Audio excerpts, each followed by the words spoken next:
some of us know the iconic original Nokia 3310 as the mobile phone of all time, and it has made a comeback by featuring in many movies like Iron Sky: The Coming Race, which was released in 2019.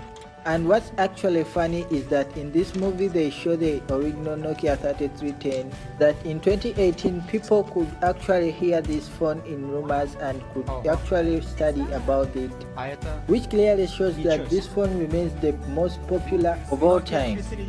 But just like the original Nokia 3310, there have been multiple mobile phones over the past years whose colossal popularity remains intact to this day. Here are some of my lost and found mobile phones of all time. Number 1 on the list, I've got the Motorola Startac. The Motorola Startac was unveiled in 1996.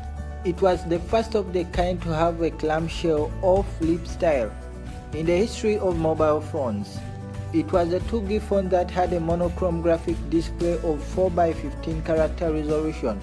The phone supported mono ringtones, vibration alerts, and had a 500 mAh battery.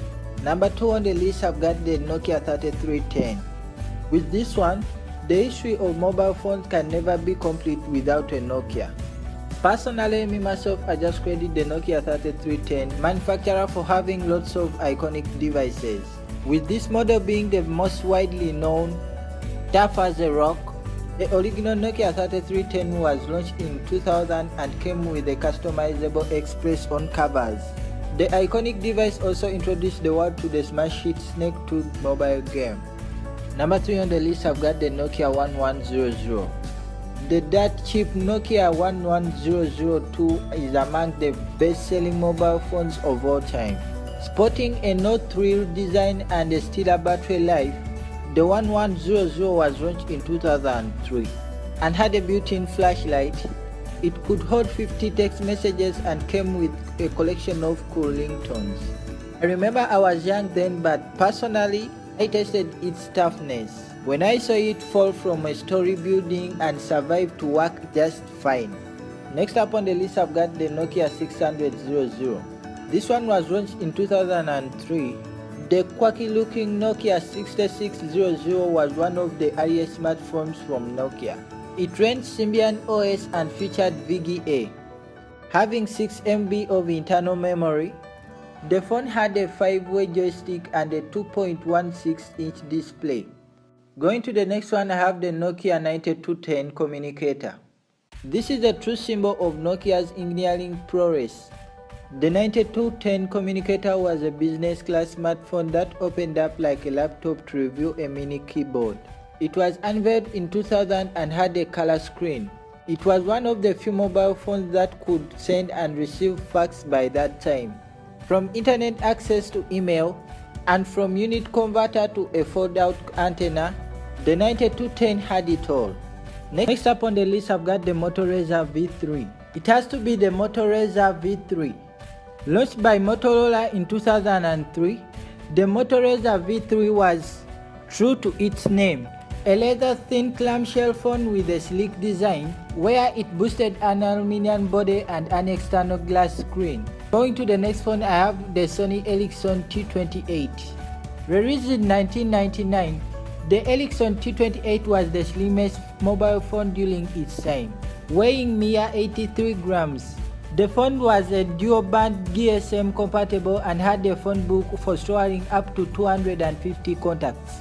With games which made the 1990 kids' childhood awesome, these games included Tetris and Solitaire, which were on board. Apart from its own collection of monophonic ringtones, the phone allowed users to compose their own. Next up on the list, I've got the Blackberry Pal 8100. Although these Blackberry Pal glory days are long gone today, there was a time when BlackBerry's handsets were the very definition of what a business-class communication device could be. This was launched in 2006, having a Shure-type keyboard. The smartphone came with a trackball for precise navigation. It was also the first BlackBerry handset to offer a 1.3 MP camera. Having a colorful screen, the 8100 also had the company's renowned security features. Going to the next one, I have the Samsung Galaxy Note. Samsung is a name that has become almost synonymous with leading Android smartphones. The first Galaxy Note, launched in 2011, started it all. Boasting a huge 5.3-inch touchscreen and a stylus, the Galaxy Note can be considered responsible for popularizing the term phablet. With the Note, Samsung played a risky hand at a large screen smartphone, and considering the screen sizes of today's smartphones, it's safe to conclude that it paid off just fine. Next up on the list, I have the Htc Dream. If you don't know this, HTC might be going through troubled times now, but it holds the distinction of being the manufacturer that launched the first commercially available smartphone to run Android.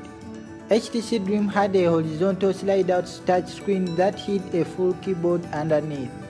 With 192 MB of RAM and 256 MB of internal memory, it ran Android 1.6 Donut, and it came with a 1150 mAh battery. Next up on the list, I've got the Apple iPhone. Launched by none other than the late Steve Jobs in 2007, the Apple iPhone ushered in a new era in the realm of mobile phones. The all-touch device wowed the world with its futuristic features like on-screen keyboard, quad-band GSM support, and a gamut of sensors like accelerometer, proximity sensor, and ambient light sensor. And even though it lacked the App Store, the iPhone paved the way for modern-day smartphones.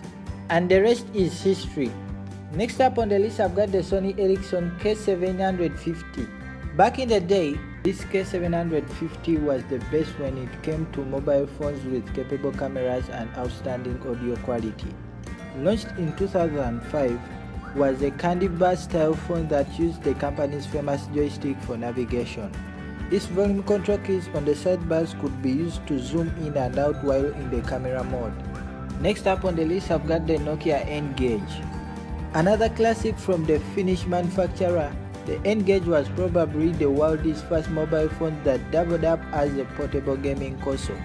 It had the earpiece and microphone placed on the sides rather than the bottom. True to its name, the Symbian-powered Ngage could keep users engaged for a really long time. Last on the list, I've got the Nokia 8110. Launched in 1996, the signature feature of the Nokia 8110 was a mechanical slider that came down to reveal the keyboard.